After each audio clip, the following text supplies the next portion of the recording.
माझे नाव संस्कृती पेंडे आहे। आज आमच्या प्रोजेक्टचे नाव रेन वॉटर हार्वेस्टिंग आहे। आमच्या प्रोजेक्टला लागलेले साहित्य त्याबद्दलची माहिती मी तुम्हाला सांगणार आहे।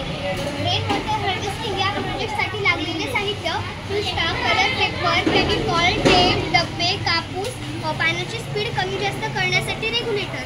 रेन वॉटर हार्वेस्टिंग म्हणजे इमारतीच्या किंवा कुठल्याही पृष्ठभागाच्या छतावरून साचणारे पाणी ते नंतरच्या वापरासाठी वापरले जाते।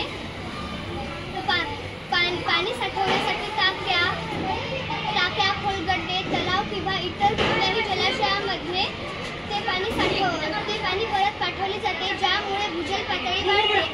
आवाज सांगा नाही कुठून काय होते असं। जेव्हा पाऊस पडतो तेव्हा आम्ही पाणी साठवून घेतो। जेव्हा मग पाण्याची टंचाई होईल तेव्हा फिल्टर करून ते पाणी मेन टँकमध्ये जमा करतो आणि गावातल्या लोकांच्या जिथे पाण्याची टंचाई असते तिथे विहिरीद्वारे, नळाद्वारे वगैरे पोहोचवले जाते।